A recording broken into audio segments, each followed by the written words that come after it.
I get it. I still can't. Yeah. It has a green light though.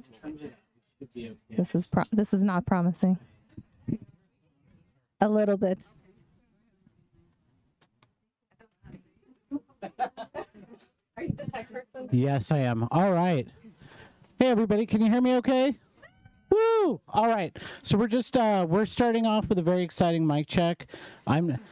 So for anybody who, every now and again we have sound issues, so I'm going to be watching us on YouTube for like a minute. If anybody wants to share this link, go to poisonpen.com, go to our Facebook, share it out, let the world know. That way we can promote Scarlett. And here we go.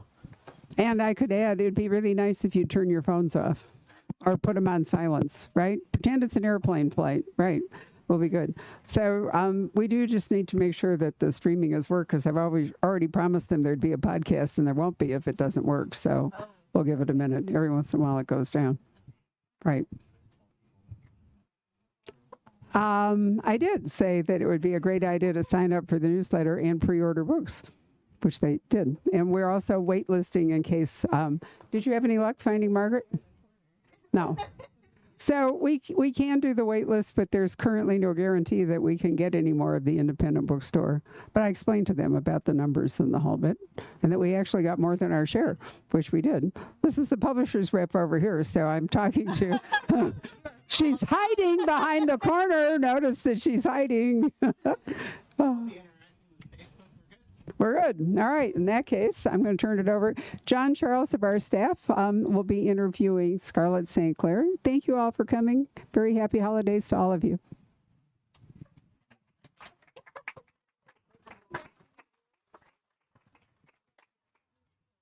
Hello and welcome to all of the newcomers to the Poison Pen and to those tuning in virtually. We are delighted to have with us one of my favorite authors, Scarlett St Clair. Oh, yeah, back here. Oh. And just when I thought I could not love her more, I discovered she has a library background, and we'll get into that. So she gets bonus points for that. Before we begin, let's see. The format for the program is pretty basic. I have some questions for Scarlett. We'll allow some time for questions from the audience and any virtual questions. The signing follows. When you purchased your books, you should have gotten a signing ticket. We will go by numbers. I'm going to say this now because I will forget if I wait till the end. Scarlett's been on tour. She's been doing a lot of signings, so she's happy to do your name or personalizations and her signature, but we're asking that you don't ask her to do more than that, just because her fingers are about to fall off from all the books she's signed. But now, without further ado, I'd like to welcome Scarlett St Clair. Yay. Thank you. My first question for you is, as a reader, I'm always fascinated by who the author was before they started publishing. So imagine you are a literary superhero. What is your origin story? This is so interesting. I grew up in Eufaula, Oklahoma, and I was a very poor kid. And I remember the moment my life changed, and it was after I read The Lord of the Rings.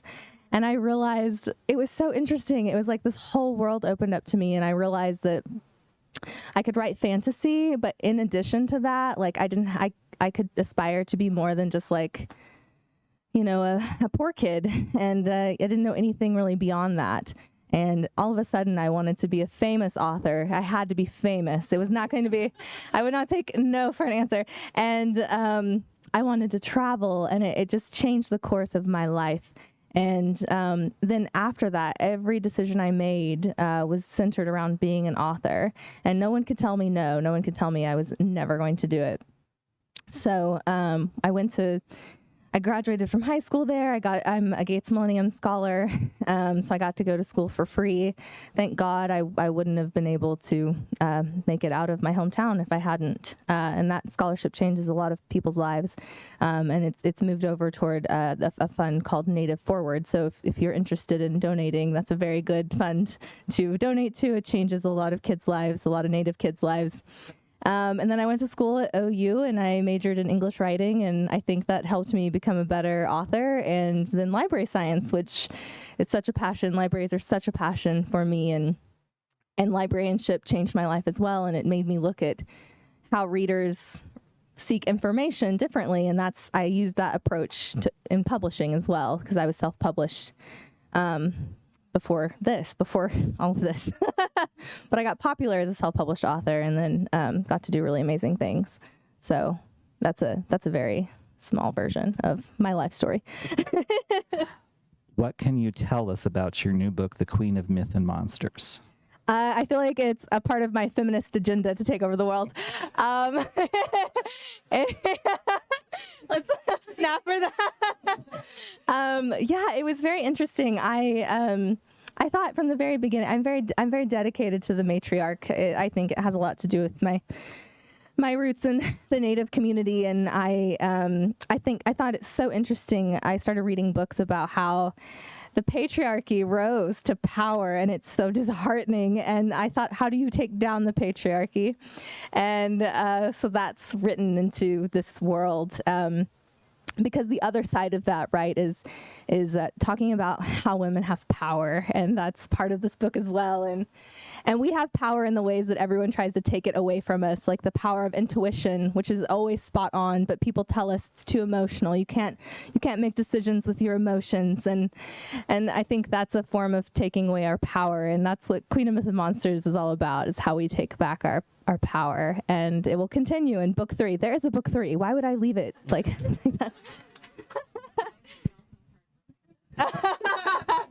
I know. Everyone will ask me, like, is Malice the last book? And I'm like, are you kidding me? Yes, I am a terrible person. I ended it there. You usually have a vague idea about where your book is going when you start, but I read somewhere that Queen of Myth and Monsters completely took you by surprise. I imagine you can tell if you've read it. It took me by surprise. So I realized I kept trying to put it in this direction that I thought it was going, and I had to backtrack because I couldn't move forward, and that's when I knew I was doing the wrong thing. And then when I started doing the right thing, I knew it because I could write it, but I hated it. And it's so interesting. I love it. I do love it, but I also am like, God, this journey sucks for all of us involved. And I think that well, I think readers don't realize that authors feel very similarly, right? Like we can write something that we disagree with or that we kind of hate having to do. But it works, and I think I know where, I do know where the third book is going. And just remember that I like to write happily ever afters, so stay with me. Yeah, it was very shocking, and I usually don't vary my writing process very much, but this was very intuitive, I think. Yeah, so probably because I was writing about the power of women's intuition. Okay. You've also referenced Queen of Myth and Monsters as the book in which everyone gets their backstory. It's so true, though. I can make fun of myself. It's fine. Yeah, it was so interesting because none of that came through, but I think it's because it was mostly, we had such, I like to say that my books, the first book is always romance forward, and then the subsequent books are fantasy forward. That's definitely the case for this one. The first book was such a love story, right? It was, the end goal was to fall in love, right? This was not that goal in this story. And then everyone's backstory is so heartbreaking. And I think Anna's was probably the hardest for me to write. And I remember the headspace that I had to go into to do it. And the thing is that everyone had to have a backstory and a motive. And you had to understand it, or you weren't going to like any of these people. But by the end of it, I wanted you to question literally everyone. I mean, I wanted you to be like, who in the hell do I like? Like, and why do I like them? Like, what are their redeeming qualities? Very few things, but they live in such a world where there's no option for, there's no room for redeeming qualities, or you die. That kind of leads. You can quote me. Our next question, because you really have the ability to create what you like to call morally gray characters. What I like to call them. Are you saying they're evil? No, they're complex, I think, is what you would say. But can you talk about that process? Because it's I think I read somewhere that you said it's always a matter of perspective, and you were referencing Vlad the Third. Oh, yeah. If you look at him from the people of Romania's viewpoint, he's one person. Outside, he's different. Yeah, I think we all kind of grew up with, Vlad III being associated with Dracula, and the Romanian people hate that. And he's their national hero, right? So they see Dracula as sort of a caricature and sort of making fun of someone that they feel protected them. But outside of Romania, he was Vlad the Impaler. He did terrible things, but he, in that time frame, he did what he had to do to protect his people. And I think that's so intriguing. And he has a legacy that is in the form of Dracula, and sort of is a caricature that we still make movies about. And that's just fascinating to me. I've been fascinated with the question of morality since I was in high school. My first books were about, I was so such an intellectual. Not really. No, I just thought I think that anyone can fight for their side if you believe in it, right? Like, people form cults all the time, and I have a cult, but it's the cult of Scarlett, and people rally around it. It's a message that people rally around, right? So you can believe in anything, and you can fight for anything. And that was the same concept here. Is I thought, what gets people into that framework, into that mindset. And I always hope I do it well. I don't know if you know what I mean? I'm like, when I do like interviews and stuff, and people say, how do you manage to do this? I'm like, I have no clue. I just do things and I hope it works. But I do think it starts that curiosity. And then I like to look at history, like where are there examples of this kind of behavior? But Vlad III is a perfect example of it, because there's a story I'll tell you that I thought was, and I don't know if this is true or not. I found like these folk tales and one is about Vlad III, and he had this lover, and she had beautiful braids, this long blonde braid, and the people around the area were like very angry at him, so they took their anger out on her and cut her braid, and he killed them all. And I was like, that's such an Adrian move, right? But I think in it's interesting with this thing around dark romance. I'm kind of going on a tangent here, but it's fine. I'll get to. We have this tendency in dark romance to, we really love our morally great characters and we'll ignore little hints about them.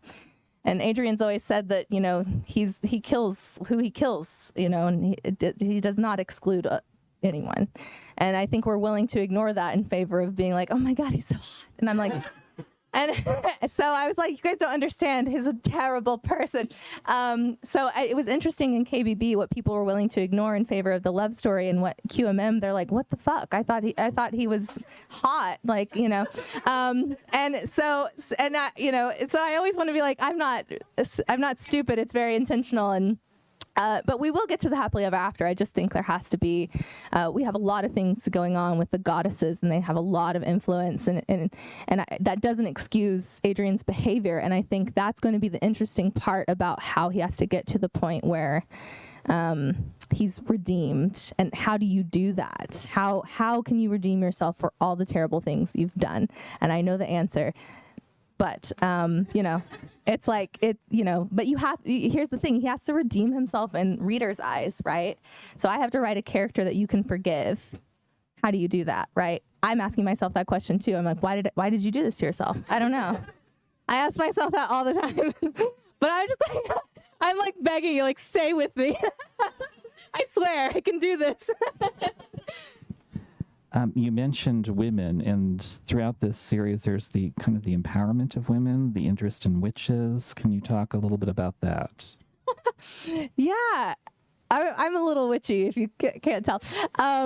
So I started reading this book. If you watch any of my lives, you probably heard about Witch by Lisa Lester, and it talks about this concept of women and how we are all witches, and we're all empowered, and the idea of like being virginal is like not about not having sex. It's about being sure of yourself, being confident in yourself. And when society takes that away, right, then you're virginal because you don't have confidence in yourself. And you can see it in society, like when women start to embrace like their sensuality, society wants to take them down, but they still want us to be sexual. And I get really tired of all the double standards. Which is why I'm kind of abrasive to some people. And I'm very direct, and and it causes a lot of people to be like, I don't know if I like this. And so I explore that a lot with Isolde. But I think I just got on this like bandwagon of like, there's a book called When God Was a Woman, and it talks about the story of Adam and Eve and how like that concept was so man-made, and it put women in a position to be submissive, and it's because people are afraid of our power. And so what do you do when you're afraid of power, right? You oppress. So you make childbirth into a punishment, when in a matriarch, it is a sacred thing. You are giving life. Why would we make that into a punishment? Why would we make the continual evolution of our society into a punishment? Without women, we don't exist as a world. How the fuck do you populate a world without women? It doesn't make sense to me. How do you oppress the people who keep your society going? So I'm so angry about it. And I think you can see it in Queen of Myth and Monsters. The whole point of this book is like kind of an angry love letter to women to stand up and see your power. And at the end, Isolde gets it. She gets it. So it's going to be interesting in book 3 to see where she goes. But yeah, it came from a lot of anger. Just so much anger built up about, this, how we're treated in society. I'm sure what was going on in the real world probably. Yeah, yes, it was. It fueled a lot of, it's so disheartening to be in a world where how are we in 2022 and we're still discussing how women should have children? You're literally taking away our options, and you're saying, well, you have to have children no matter how old you are. If you're 10 and you somehow fall pregnant, you still have to have that child, even if it's not your choice. But also, you're a bad person for having sex, but also, it's such double standard. I don't understand. Why are we doing this? Tell me where it makes sense. I don't get it. And it shocks me when women in power continue to make these decisions for us. Shocking. How could you do that to, you had children. How could you do that to us? It just shocks me. I feel like when I write books, I can put my thoughts and my anger into it and make it make sense, make my thoughts on it make sense. So when I write books, I'm trying to process how I see the world and how I understand the world. And then I'm trying to figure out, if I, living in this world, how am I going to change it? And I think as an author, what I can do is help you recognize your power. And if you're willing to read it and willing to look at it, I write romance. Yes, I write sex scenes. I write spicy sex scenes. But there's a lot of power for women in sex. And I think that people think there isn't, because we are a Christian-based society and we've corrupted sex for women, and we've made it. This girl is over here. I don't know who you are, but I feel like you're worshiping me right now, and I'm here for it. So I feel like there's so many layers to this book, and it's more than just, and I hate even saying more than just romance, because romance has empowered women for years. It's just been made fun of in mainstream media to the point that where, before you were introduced to romance, you probably said something like, oh, all the plots are the same, or there's no plot in romance, or they're all the same books, blah, blah, blah. It's a tool to work against you so you don't find your empowerment. Fuck. And we all fell for it for so long. So let's not fall for it anymore. Huge tangent. No, it's important that you say that. Let's talk a little bit about world building, because you really excel at that. Thank you. In Queen of Myth and Monsters and King of Blood and Battle. Did I get that right? Battle and Blood. Battle and Blood. This series was influenced by the myths and legends of Romania, Germany, Russia. Can you talk a little bit about how you look at those different world culture myths and then kind of make your own world? Yeah, it's interesting. I always try to honor the source material. And and the importance of it's such a big deal to me, especially even with Greek myths, because people worship those gods still, and those gods are very real. So when they message me and say, like, you really represented this god the way that I see them and the way that they talk to me, I'm like, oh my God, so amazing, you know. But I really wanted to heavily inspire on Romanian culture, because that is kind of where so you have to root your stories into something familiar. So vampires are very familiar with Romania, right? So that's the first thread. But then I found this book, it's the Encyclopedia of Vampiric Mythology, and she talked about how vampires are a manifestation of every culture's fears. So things that we consider to be a vampire may not be vampires in other cultures. And so I sort of thought, oh, that's a thread, cool. So what in this society do people fear? Well, we all know it's women, but so we just I kept kind of going with that thread. But there's so many precious things about Romanian culture, and one of them is they close. They have gates around their villages, and they close the doors at night so spirits can't get in. And I really related to that as, from my heritage, because I believe in spirits. And the owls in the owl in KBB, I fucking hate owls. I'm sorry. They're omens of death in my culture. And and when I see one, I pray, because it's a thing. In fact, I'm so afraid of owls. We'll have to turn it around. You should not have pointed it out to me. How dare you? I know. It's so much to the point that the person who did my book trailer for KBB put an owl in it. I said, I love it so much, but can you take the owl out? And it was a really cool shot. I was like, can it be a falcon instead? It was an owl.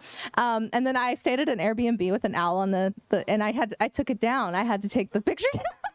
It couldn't look at me. So when I say it's very real. So I loved those things, because I can relate to those things in my own culture.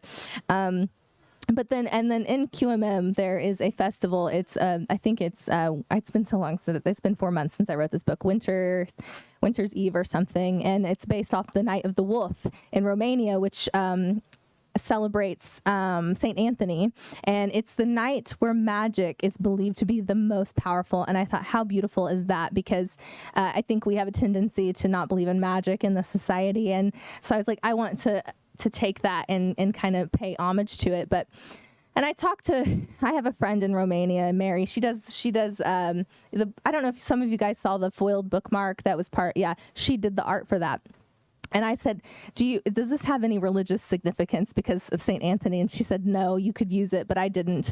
So I always make sure in my author's note to let you guys know, always read my author's note, please, to make sure you know where those sources come from. But they just have a lot of those beautiful gems, that I think you can fold into a world that you've created and still honor their culture.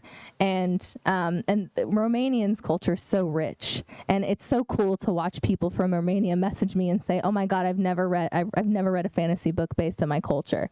And that's such a beautiful thing to me, because it means I did it right. And I think, we see a lot of people do things wrong unintentionally or intentionally. And so it's such a blessing when I hear that it's made them happy or changed their life or whatever. So I just read a bunch of stuff and it floats in my head all the time. And then someday it ends up in a world that I create. Was St. Andrew's Eve, is that kind of synonymous with Halloween or All Hallows Eve? No, it's not. It's not even. It's. There are wolves involved, and it's like the night. It had there were two kind of versions of it, but one was like something about wolves will chase you, something I can't remember. I don't want to misquote, but it involved wolves, and wolves are Adrian's symbol, which is how I got started on that in the beginning. So that was it felt more Christmassy to me, but I think it's more like an the winter solstice. So we would just pass that, we just passed that. So, but I wonder if anyone had any wolves out and about. Actually, up in North Scottsdale, coyotes come from the reservation. Oh, I'm not surprised. Lots of coyotes in Oklahoma.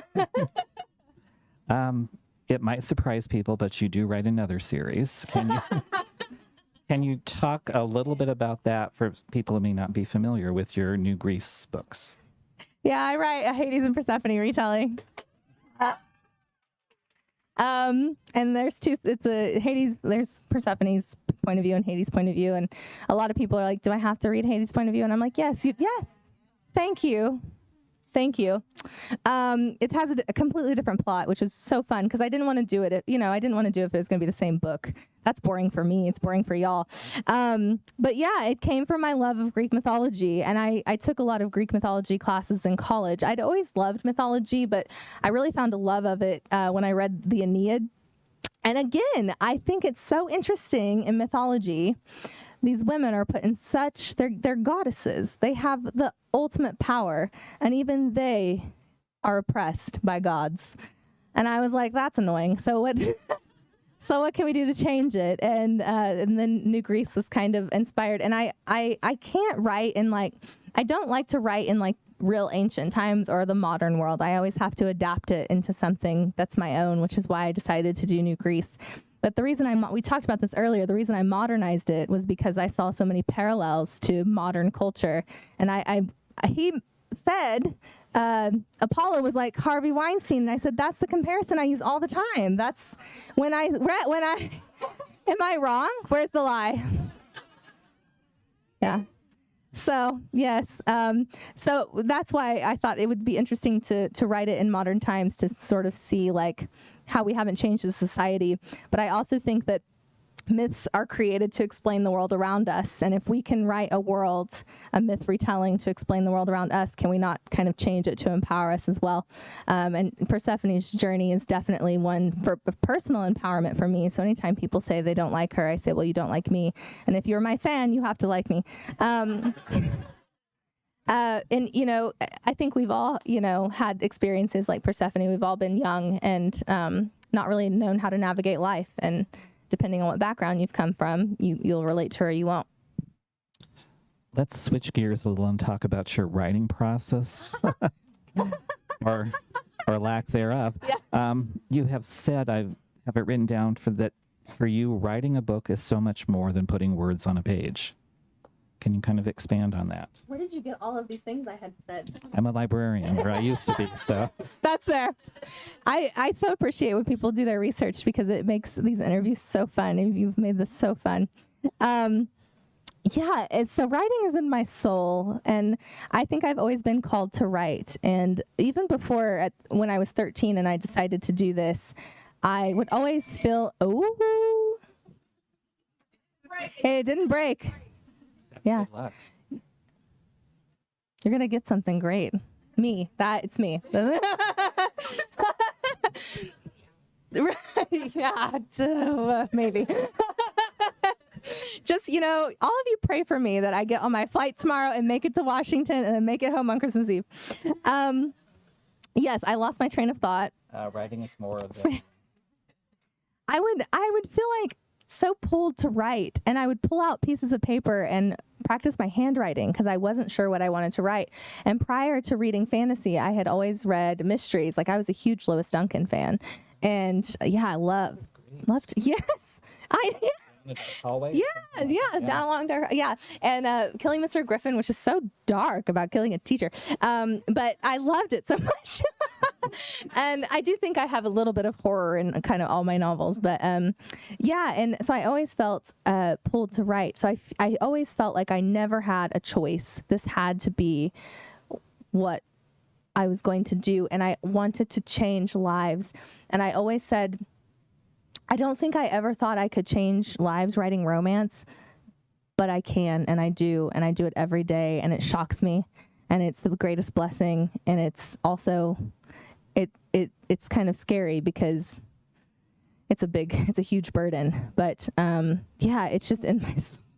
And when people talk about it as if it's just about making money, I can't do it. It's not about that for me. It's so much more than that, and it's it's a way for me to process my trauma, and then I find so many people who have been through the same things, and I think that's what this is about. And it's going to be interesting to see where we are in a year. But I hope a lot of healing takes place, and I want to change the world so badly. I want to change the face of romance. I want so many things for so many of my readers, and I think that's like it's just this ultimate goal of changing lives. And that's why it's so important to me to keep writing, even when I don't want to. And I'm like, why the hell did you decide to do this? It's so fucking hard. And so I don't know if I'm supposed to cuss. I didn't ask you for permission earlier. I'm sorry. It just comes out. Means will go viral. So yeah, and it's hard to put it into words because it means so much to me, and I've wanted to do this my whole life, and to have my words mean something to people is like I can't process it. It doesn't sink in. It's like it's a complete dream. So yeah, thank you. So it's a big deal. There's been a lot of talk in publishing over the last decade about literary brands, for better or for worse. For those that have not read your books, how would you describe your literary brand? I have this conversation all the time because I don't know. I really don't know. My comps are always, I talked about comps a lot because I think there's a danger to doing comp books, to saying like this book, if you like so-and-so, you'll like so-and-so. So people do that with me. They say, if you like Sarah J. Maas and JLA, you'll like Scarlett St. Clair. And I disagree. But I'm a librarian, and I think people need to change the way they comp books. I think you need to say, if you like this list of things, you'll like this book, because you can all read Sarah J. Maas, but you're all going to pick something out that you really love about that book. So if someone tells you I'm like Sarah J. Maas, you're going to pick that thing you love about that book and say, oh, that's in this book. It's probably not in my book. So I think there's such a danger in that. And I wish we could peel away like all these expectations we put upon books and just let them speak for themselves. And we don't do that enough. And, and TikTok is a wonderful thing, but it also sort of inspires this sort of toxic space around reading. And I'm a librarian, remember, first and foremost. And I think that discourages people from reading, from discovering books. I think the most toxic thing that ever happened was all of the publicity around Twilight. That book got everyone into reading. It got so many people reading. I don't care what you think about it. I don't care what you think about 50 Shades of Grey. It got people reading. That is so fucking important to our society. I have readers today because they read Twilight and they read 50 Shades of Grey, and then you shamed them on a huge level, and you made them afraid to say what they loved. That is ridiculous. I can't, it's unforgivable. I'm very passionate about a few topics, as you can tell. I didn't think I could like you anymore, but I already do, because what you're describing is Reader's Advisory. It That's is. what we did I in love Reader's libraries. Advisory, Yes. and it is such a skill, and people take it and they just, and I've thought about doing TikToks about how to conduct Reader's Advisory, because it's such a passion of mine. And when people ask you, like, none of you will be inclined to do this because you all came to my talk and you've heard me say this. But people like, what do librarians do? Just check out books? Absolutely not. There's such a science. It's called library science for a reason. We do a lot of research on information-seeking behaviors. We do a lot of research on children's literacy. The amount of research, the amount of outcomes-based programming we do for children to help improve their literacy, especially in underserved areas where even the schools don't have funds, right? None of you will value the library as much as you should. But yeah, it's Reader's Advisory, and it's really important. And I hear it all the time.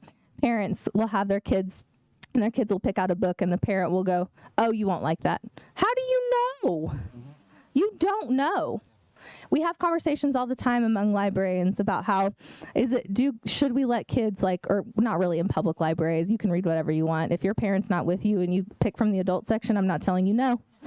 But are there advantages to reading above your age? And I think teenagers are very intelligent, and they know what they're reading, and they will skip it.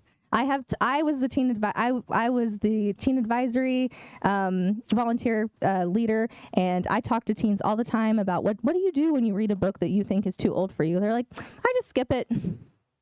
They do. because we don't give them enough credit for being smart. Yeah, so librarianship is very close to me, and I think when we kind of get into this space where we make reading toxic, it's just like, what's the point? Why are we judging people for what they read? What is that thing on TikTok that they say, I'm not yucking someone's yum? If you have to say it, if you have to start out your video by saying, I'm not doing that, you sure as fuck are doing it.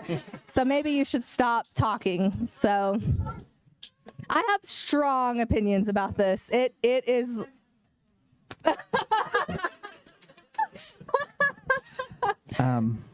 My question that I'm always interested in is, you're a published author now.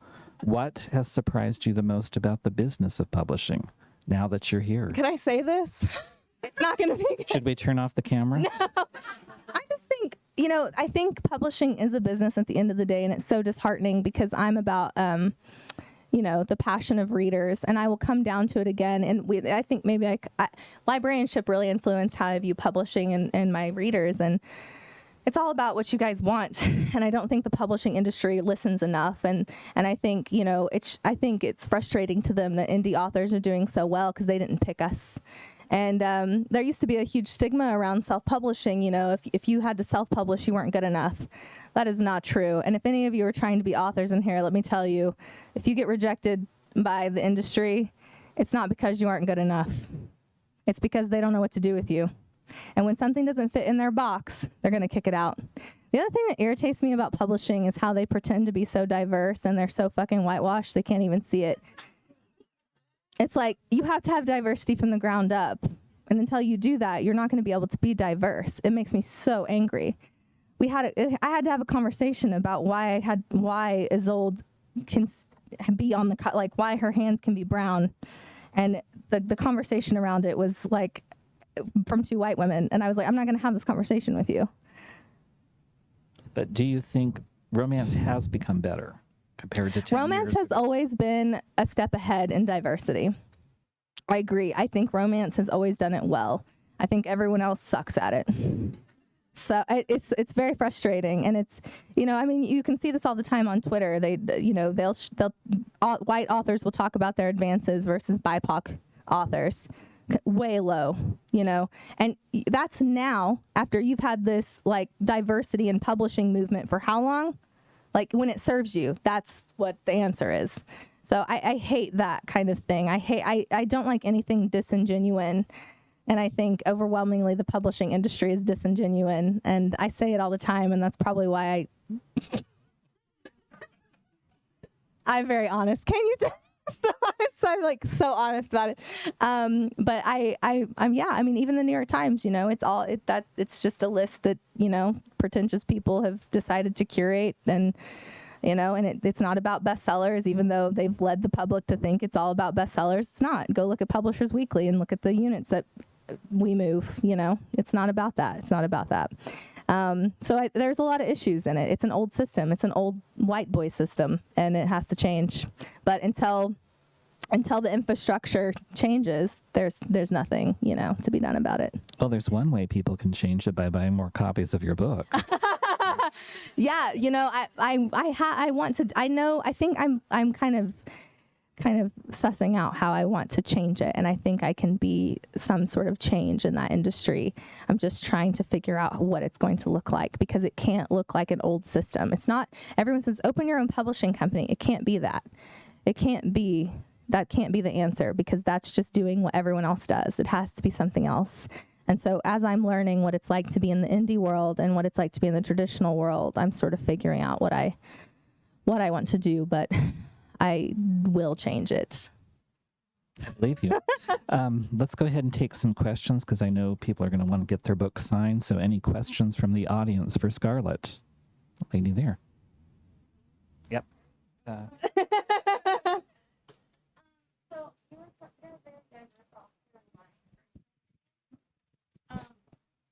it comes to like this past year, a lot of authors have come out and said that writing like diverse characters don't make a lot of money. This irritates me so much. I think I think I'm an example of that. That's a lie people tell themselves. And the other problem I have with that is the publishing industry says there are statistics that show that books with people of color on the front don't sell as well. And I think, okay, we have a lot of things going on here. First of all, socioeconomic status.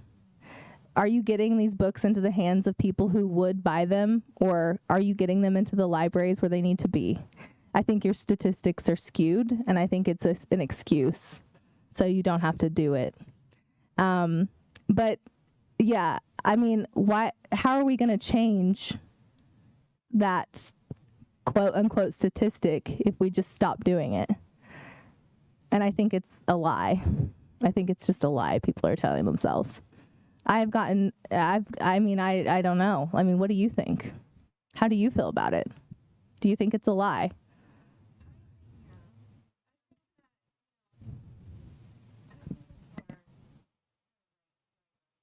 I don't either.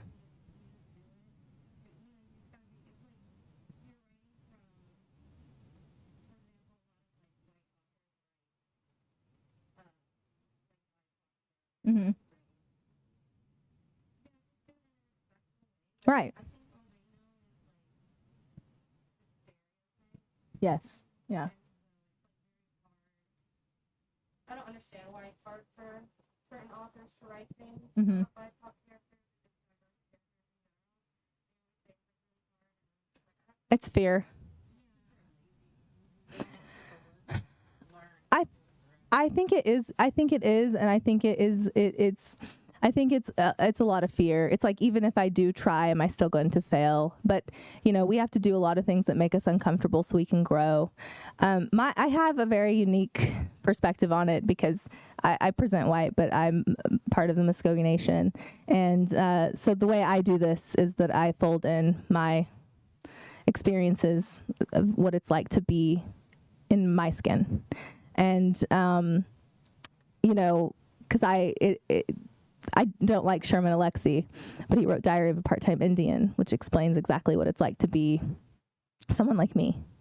And, from one side, you're not Native enough. And from the other side, it's like, what are you? You have to be mixed with something, right? But I think it's so simple to make these things normative. And it's so simple to include the LGBTQ plus community in your books and make it normative. Because it's not like, oh my God, you're gay. It's just like, yeah, you're gay. It's just what happens. It's who you are. It's beautiful. It's the same with like, oh, you're black. Yeah, it's your skin. I think that's what's cool about Isolde is like, I wanted a character who I feel very, there are times I feel very uncomfortable in my skin, in my community. Because I'm not brown enough. I'm not even brown, fucking white. I'm white as fuck. And there's a lot of privilege that comes with that, right? But people ignore, like, there is a socioeconomic level, experience to being Native that we all experience. There's health issues that we all experience being Native people. But it's easy, like, it's nice to have someone who can just be brown in their world and no one points it out. No one says, oh yeah, you're brown and it's a problem. Like, it's not, and I think that's kind of what I wanted to do with Isolde. And then the experiences she goes through with her people are experiences that I've had with my people. And it's a very emotional journey, and it's very hard to write. But you just have to be willing to do it. And I don't know, I can't speak for other authors. I can just speak for myself, but I do think it is a lot of fear. That's not an excuse. It's a terrible excuse. You've got to do things that make you afraid. But I hope people start changing their approach to it. I think they get scared when they're asked. I'm asked this. Why did you write about a brown woman? So I just explain why I do it. And I can learn from those conversations too. I'm not afraid of them. Other questions? You've stunned them into silence. Are you afraid of me? That woman there. If you can take one book and make them Of mine? Oh, a movie or a TV show? TV. Hey, it's her question.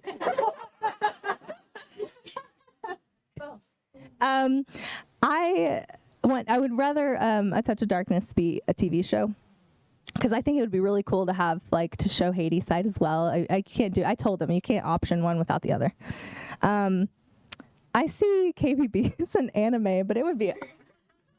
Can y'all imagine? So I don't know. I don't know. We'll see. I can't imagine. It's very interesting. I can't imagine it any other way. So if KBB was to be optioned first, I would be shocked. I would be like,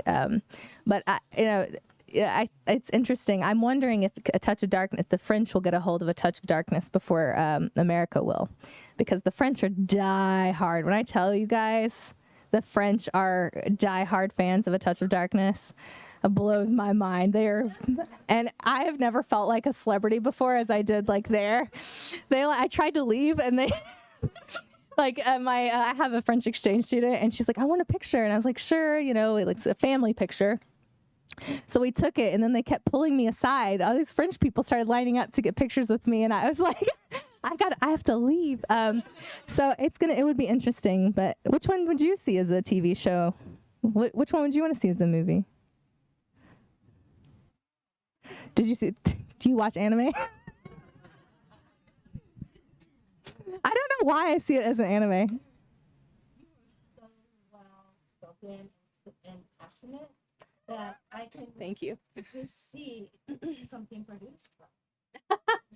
I have said, like, I think people might be afraid to touch me because I would be so loud about my readership. Oh no, and they don't do that in Hollywood. But that's why I think it would be to my benefit to see it do really well in France, and then I have the leverage to say, that's how my brain works. Though I was indie for a long time. I had to do this myself. So yeah, I don't know. We'll see. Those were the there were some strict things I gave to I have someone who does shop around my. Right. It's not an agent. It's very different. She represents TV writers. And I told her, like, there's no other option. Like, I would want to be named as a producer and a writer, which means I have to write on the script. So.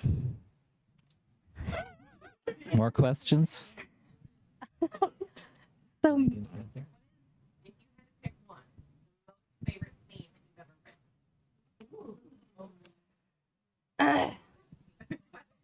Isn't that like asking which is your favorite child if you're a parent? I know. I'm like, what? Well, and it's like favorite heartbreaker, favorite funny, favorite.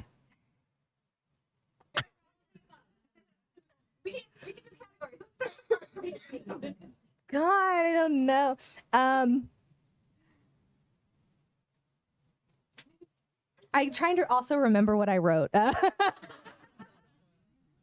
Why is this so hard?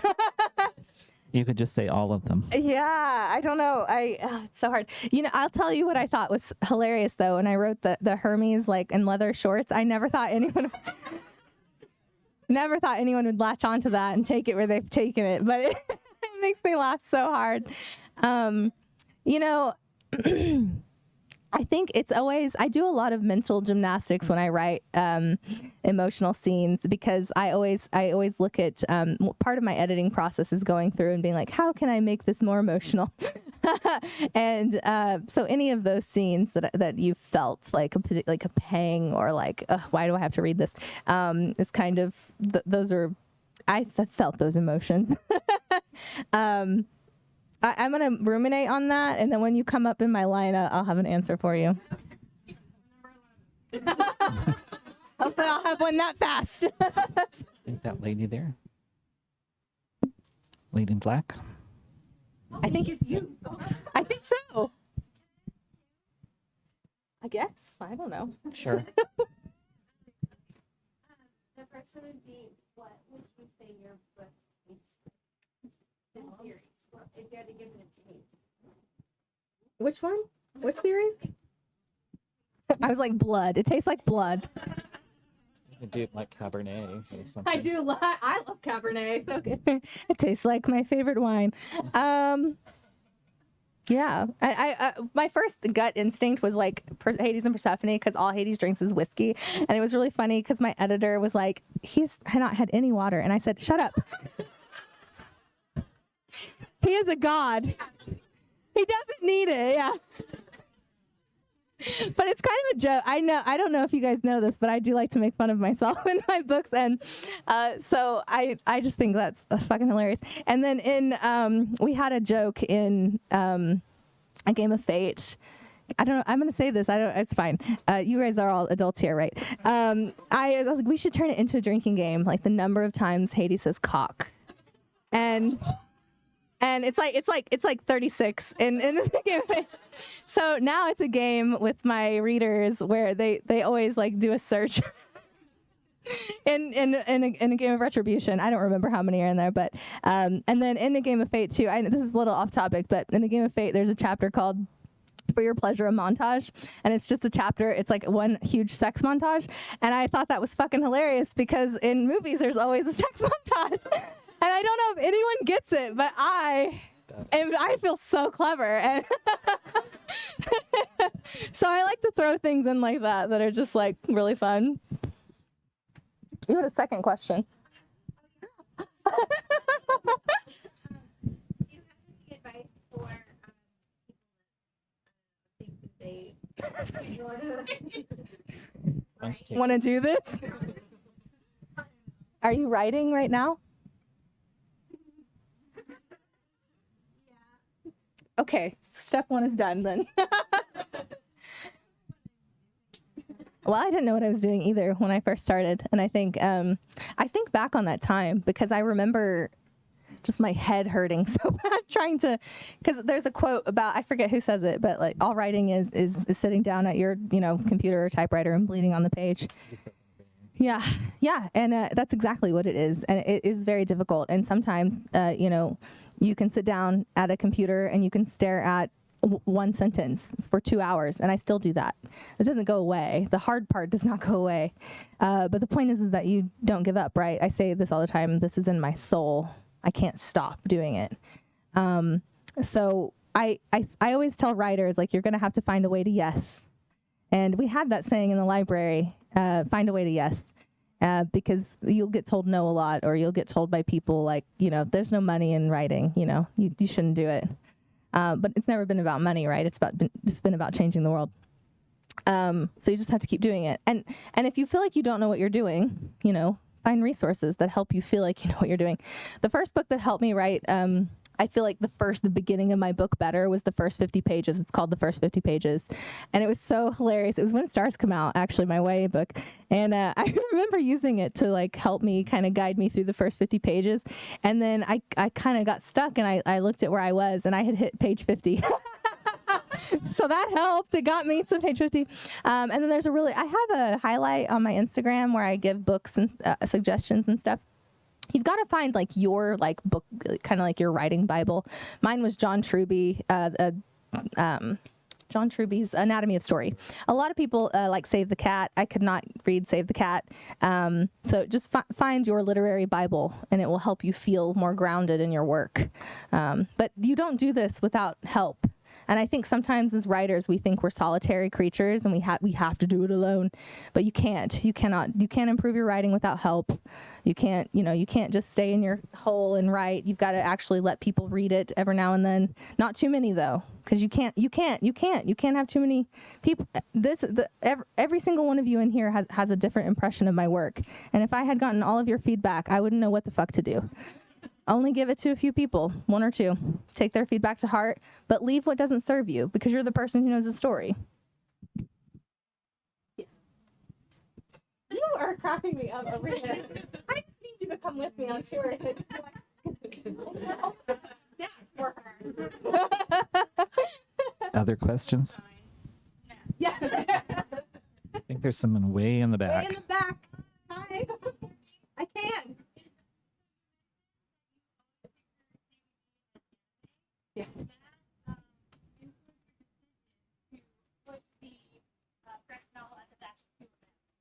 No, I want a graphic novel. I want KBB to be a graphic novel. And so our reason for that is that we wanted to sort of test how many of you demand a graphic novel. And then, so sometimes I have to, try to find ways to gather statistics. And so that was sort of what we were trying to do, is see how many people would say like, hey, I want a graphic novel. And then we could move forth with it. Because what we had tried to do, it's something Sourcebooks hasn't done before. And so we had tried to kind of do it completely. And when it really wasn't panning out, because people weren't taking us seriously is what was happening, we thought, we'll just try it this way. So we'll see. I have only heard people try to process their emotions about QMM and nothing about the graphic novel. So it might fail, but we'll see. I'm glad that you love it. It's actually drawn by my editor's husband. And I thought, yeah, I know. And he was so adorable doing it. And he made her copies, her pre-order copies hadn't come in. So he made her go out and buy 2 yesterday so he could see it. I will, because he thinks he didn't. Other questions? Any virtual questions, Patrick?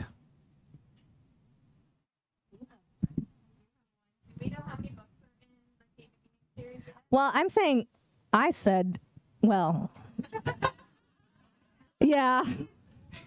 But I mean, I honestly, in truth, I won't know until I write it. And I know that's kind of stupid for people, like they don't like that. But my editor, she's like, 3 Scarlett. And I'm like, no, I don't know. So I thought Queen of Myth and Monsters was going to be longer, but again, I think I didn't know anything about this book like I thought I knew about this book. But in order for it to be longer, it would have a really robust part 2.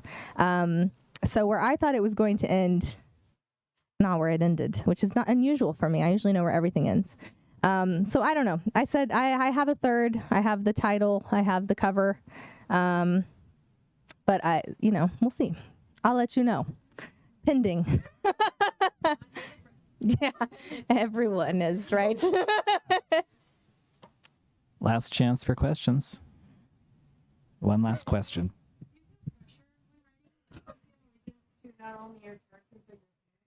Yeah. And okay, so what I did, and I love my readers so much, and so that's why I do those funny things in A Touch of Darkness, because they're so diehard, and I think it's funny, and I can only get away with that, and I can get away with it now because I was such a successful self-published author that you can't tell me no now as a traditionally published author, because there are a lot of things that go into A Touch of Darkness and A Game of Fate, that I probably wouldn't have gotten away with if I had been just traditional. So I'm glad I wasn't. But yeah, so what I started to do, I think I went into survival mode this year.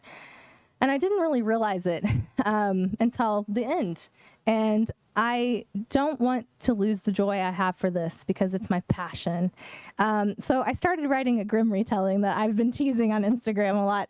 And it's so fucking fun. And I found my love for just this again. And can I tell them about it? Okay. Sure. I've got to tell you about it because I haven't talked about it very much. But the main character is, her name's Gisela, and the main man, his name is Casimir, but he's an elven prince, and he's so dumb, but he's so he's also really hot, right? And he's a stereotype kind of ish. But they live in this enchanted forest, and it is called the Enchanted Forest because it's a Grimm retelling, And so he needs Gisela to fall in love with him. So he has this mortal prince imprisoned in his dungeon for stealing a flower from his garden, as you do. And he goes to him for love advice because clearly he's in love. And he gives the most stupid advice ever. And it's like the first thing he says is, "Tell her she's beautiful. Women love that." And of course it backfires in his face. So he goes back to him and he's like, "It didn't work." And then he's like, "Well, save her from danger. She'll fall in love with you then. She'll have no choice." Because Grimm retellings are like this, right? And so it plays really heavily on just the stupid tropes and written like fairy tales.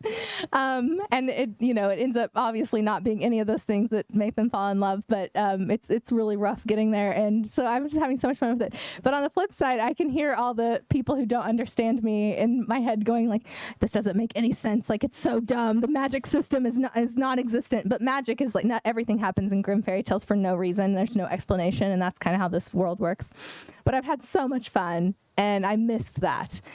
So my goal going into Gods and Chaos, because I'm writing those back to back at the beginning of the year, is to have fun and to, like, you know, recapture that joy I had. It's not that QMM is not joyous by any means, but it was very rough and I couldn't focus. And I think I have some OCD tendencies that kind of tie in with my anxiety, so I can't focus. So by the time I get to a point where it's like I have no choice but to write, I'm writing 100K in a month and I'm dying.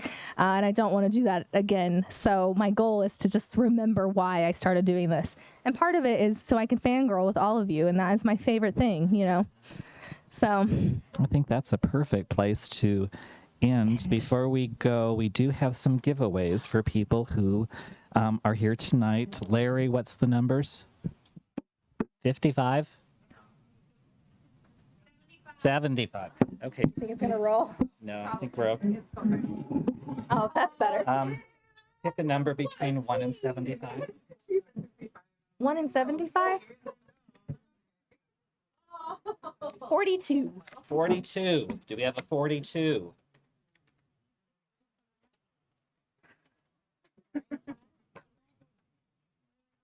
Who's 42? we're still- Pick 42. No 42? Okay, 75. You can take it. You get it. What is it? You get a... Oh, it's like a Fabio cover. Pick another number, Scarlett. Oh, gosh. Stop it. Oh, my God. You cheaters. Oh. 27. 27. Sarah, That was so much 27. pressure. Oh, my God. Yep, 27. I feel like I should... Stand away. Down and white them. There you go. Thank you. Of course. Another number? What did you say? 175. 61. 61. Next time I'll say, wait, you said 75? I should have done 69. I missed opportunity. You can do 6. I was trying to not think of things y'all had whispered to me in the dark. What?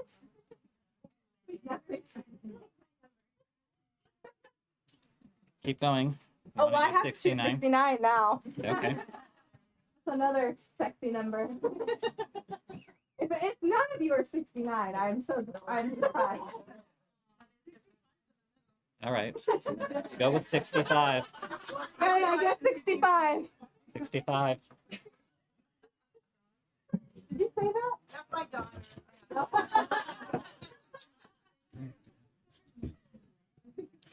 3 more numbers. 3 more? Yeah. 2. Number 2. Is there a number 2?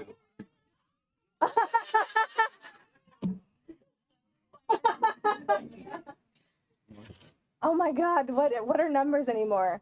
30. 30. Yep. 30. That would have been rude. One last one.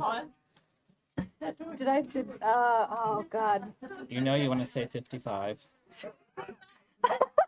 55.